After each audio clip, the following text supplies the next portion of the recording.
Meus queridos irmãos, voltamos aqui mais uma vez para darmos continuidade ao estudo da escatologia reformada e o nosso objetivo com esta terceira lição é estudar o estado intermediário da alma. Afinal, para onde vai a alma humana após a morte física, a separação da alma do corpo? Eu quero convidá-lo a abrir a Escritura no Evangelho de Lucas, capítulo 16, verso do 19 ao 31. Lucas 16, verso do 19 ao 31. Você vai acompanhar comigo aí a leitura desta porção da Palavra de Deus, lembrando a você que esses estudos sobre escatologia reformada não são exaustivos, nem querem, nem têm a pretensão de explicar tudo sobre cada ponto. Se você quiser, obviamente deve mergulhar nos manuais de teologia sistemática e estudar mais profundamente cada tema que nós estamos aprendendo aqui em uma visão panorâmica. Lucas, capítulo 16, a partir do 19 até o 31, diz assim: Ora, havia certo homem rico que se vestia de púrpura e de linho finíssimo e que todos os dias se regalava esplendidamente. Havia também certo mendigo chamado Lázaro, coberto de chagas, que jazia à porta daquele, e desejava alimentar-se das migalhas que caíam da mesa do rico, e até os cães vinham lamber-lhe as úlceras. Aconteceu morrer o mendigo e ser levado pelos anjos para o seio de Abraão. Morreu também um rico e foi sepultado. No inferno, estando em tormentos, levantou os olhos e viu ao longe a Abraão e a Lázaro no seu seio. Então, clamando, disse: Pai Abraão, tem misericórdia de mim e manda a Lázaro que molhe em água a ponta do dedo e me refresque a língua, porque eu estou atormentado nesta chama. Disse, porém, Abraão: Filho, lembra-te de que recebeste os teus bens em tua vida, e Lázaro igualmente os males.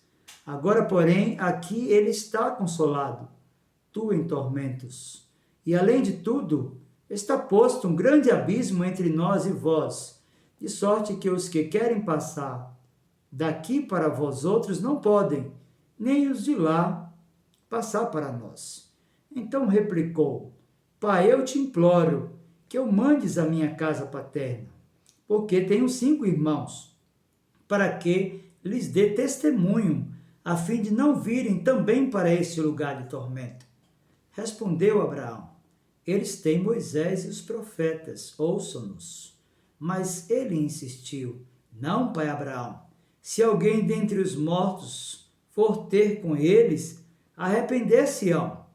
Abraão, porém, lhe respondeu: Se não ouvem a Moisés e aos profetas, tampouco se deixarão persuadir, ainda que ressuscite alguém dentre os mortos. Eu quero lhe convidar para um momento de oração antes da exposição deste tema, o estado intermediário da alma. Curve a sua fronte, feche os seus olhos e vamos orar mais uma vez ao Senhor.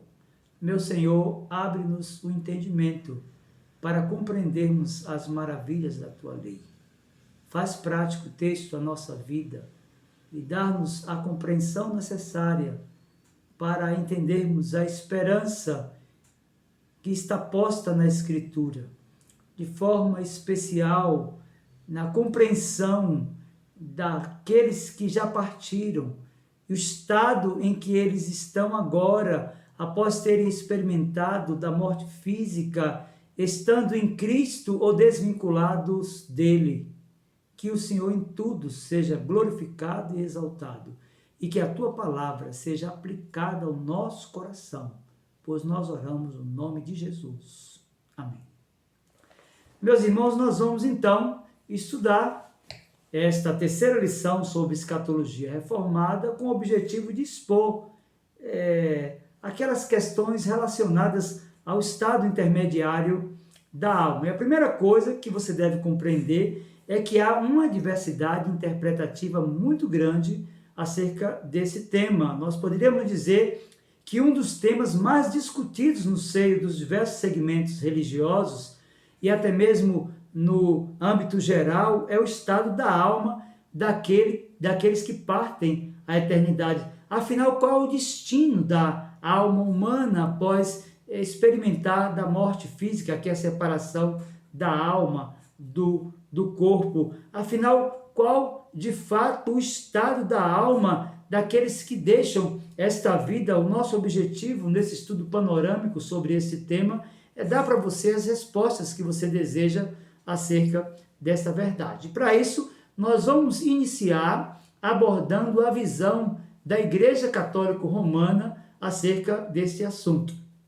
Muito bem, para o catolicismo romano, há algumas definições sobre o estado da alma após a morte física. Poderíamos dizer que o primeiro é aqueles que alcançaram um grau de perfeita pureza nesta vida após a morte física, são imediatamente admitidos no céu e passam a desfrutar daquilo que eles definem como a visão beatífica de Deus. Então, esse seria o primeiro destino da alma daqueles que partem para a eternidade na visão da Igreja Romana, ou seja, aqueles que viveram em perfeita pureza nesta vida, que foram aperfeiçoados por suas obras meritórias, eles então, após a experiência da morte física, passam a desfrutar daquilo que eles definem como a chamada visão beatífica de Deus. Segundo, cresce também no ambiente do romanismo que há um local definido, denominado de purgatório, que não é um local de prova, muito menos de segunda oportunidade, mas de purificação, de preparação para as almas que aguardam a entrada final no céu. E este purgatório, esse local definido pela Igreja Romana, ele está fragmentado em alguns setores. O primeiro setor é definido como o limbus patrio. Segundo explicam os católicos, o limbus patrio fica na orla ou borda do inferno, local onde as almas dos santos do Antigo Testamento ficaram detidas até a ressurreição do Senhor Jesus, que desceu até esse lugar por ocasião da sua morte para libertá-las desse estado. Segundo, há também o limbus infanto. O limbus infanto, meu querido irmão, sob a ótica da Igreja Romana, é o local destinado a todas as almas de crianças não batizadas na infância, sejam pagãs ou cristãs. Todavia, prevalece a opinião de que elas não sofrem nenhuma punição positiva, nenhuma dor nos seus sentidos, mas simplesmente estão excluídas das bênçãos do céu. É importante ainda compreendermos que para a Igreja Romana há também o inferno, o local onde aqueles que não alcançaram o estado pleno da salvação da alma através das suas obras meritórias vão viver definitivamente e eternamente. Mas, como nós dissemos no início, que há uma multiplicidade de conceitos e de pensamentos acerca do estado intermediário da alma, nós queremos falar também sobre o adventismo e as testemunhas de Jeová, que nos trazem uma outra visão acerca do estado intermediário da alma. Uma outra interpretação muito comum acerca do destino da alma de quem parte dessa vida é aquela advogada pelos defensores da doutrina da psicopaniquia ou sono da alma, como é comumente conhecida. Os adeptos desta doutrina, meu querido irmão, ensinam que após a morte física, a alma de todas as pessoas, quer tenham sido crentes ou não, passam a viver em estado de inconsciência, ou seja, a alma de quem parte à eternidade passa a dormir. Meus queridos irmãos, é importante que se diga que dentro desta visão da psicopaniquia, defendida tanto por adventistas como pelas testemunhas de Jeová, após a morte segue-se um estado pleno de sono, de inconsciência de tudo que está acontecendo fora da existência daquela pessoa. Mas como nós dissemos no início, que essa de fato é uma doutrina que tem muitos conceitos e muitas visões, eu quero ainda apresentar-lhes uma outra definição sobre o estado intermediário da alma, de forma especial falar sobre aquilo que é conhecido no seio da cristandade como o aniquilacionismo. Para o aniquilacionista, uma vez que a palavra zoe, que significa vida em grego ordinário, significa existência contínua, a palavra thanatos, que significa morte na tradução da língua portuguesa, indica a cessação da existência. Tal é seu significado nas escrituras, pensam os aniquilacionistas. Portanto, para eles, quando na Bíblia se promete vida eterna aos justos, se lhes promete imortalidade. E quando se ameaça os ímpios com a morte eterna, declara-se ser seu destino a aniquilação.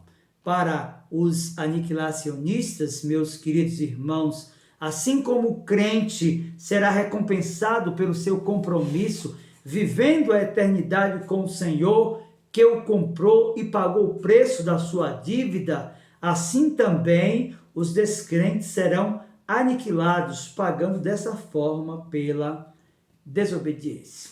Muito bem, cabe-nos agora compreender a visão da teologia reformada acerca do estado intermediário da alma. Para esses, os teólogos reformados, após a morte física, o ser humano continua em pleno exercício de suas faculdades mentais, e isso é provado à luz de diversas passagens da Santa Escritura. Veja, nós lemos inicialmente o texto de Lucas, capítulo 16, e eu quero ler ainda desse capítulo algumas porções selecionadas. Nós vamos ler agora Lucas, capítulo 16, versos 19 e 20, versos do 22 ao 24 e versos 27 e 28, buscando provar a você que o estado de quem parte para a eternidade após a morte física é o estado de consciência plena. Então veja, Lucas capítulo 16, versos 19 e 20, versos 22 e 24, versos 27 e 28. Atente bem o que diz essa passagem da Escritura. Ora, havia certo homem rico que se vestia de púrpura e de linho finíssimo, e que todos os dias se regalava esplendidamente. Havia também certo mendigo chamado Lázaro, coberto de chagas, que jazia à porta daquele. Aconteceu morrer o mendigo e ser levado pelos anjos ao seio de Abraão.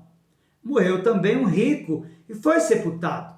No inferno, estando em tormentos, levantou os olhos e viu Abraão e Lázaro no seu seio.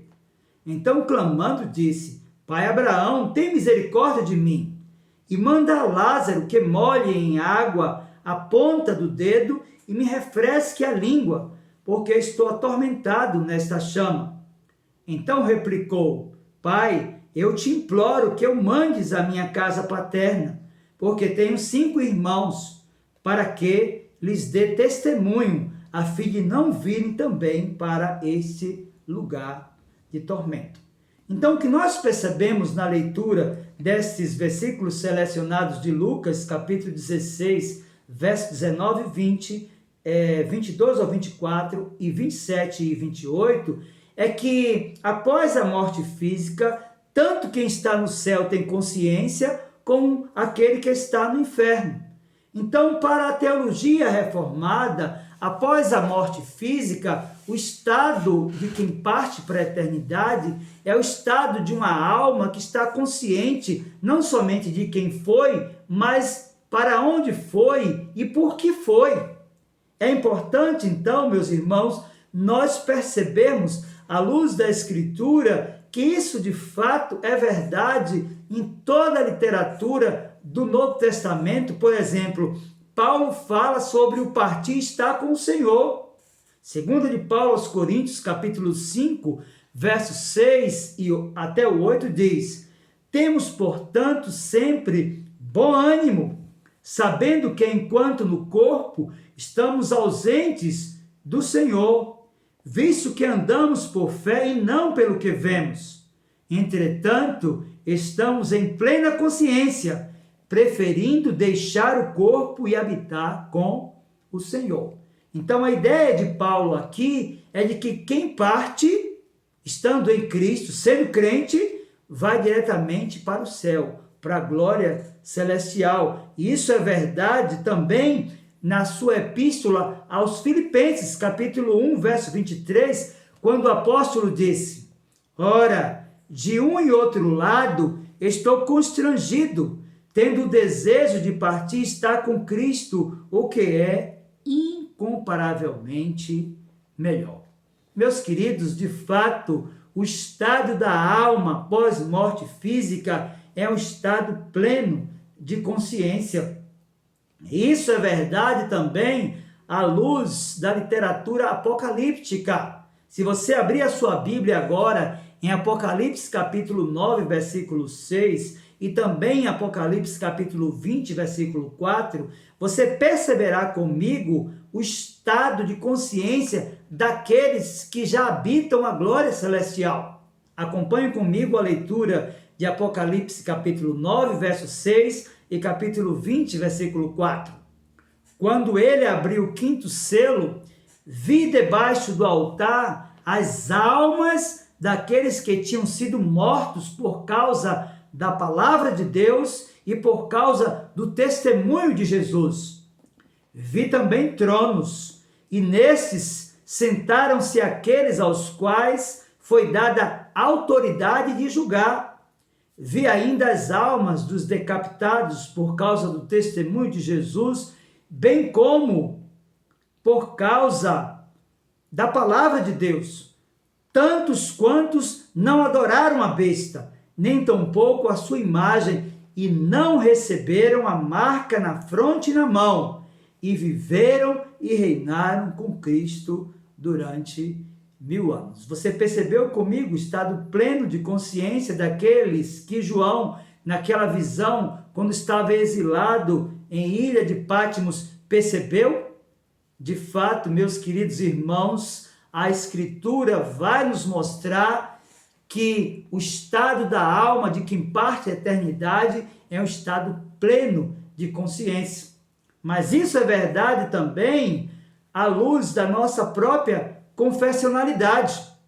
E Alexander Archibald Rod, em comentário à Confissão de Fé de Westminster, capítulo 32, discorrendo sobre o estado de consciência da alma após a morte física, ele afirma que a prova que o estado intermediário das almas consiste em atividade consciente e que essas condições são eternamente irreversíveis, podem ser melhor apresentadas mais coletivamente do que distributivamente. O aparecimento de Moisés, ele cita, e Elias, quando Cristo se transfigurou no monte, e ele está citando Mateus capítulo 17, versículo 13. A mensagem de Cristo dirigida ao ladrão da cruz, citando Lucas capítulo 23, versículo 43, quando o Senhor Jesus disse àquele homem: hoje estarás comigo no paraíso. No momento da morte, disse que Estevão, ele cita Atos capítulo 7, versos do 55 ao 59, estando Estevão cheio do Espírito Santo, viu os céus abertos e Jesus Cristo em pé à destra de Deus, e ao vê-lo ele clamou: Senhor Jesus, recebe meu espírito. Então Estevão morreu. Meus queridos irmãos, de fato, o estado intermediário da alma, daqueles que partem à eternidade, é um estado pleno de consciência. Nós podemos ver isso aqui nesse estudo. Então, diante daquilo que vimos, o que mais necessitamos aprender acerca do estado intermediário da alma?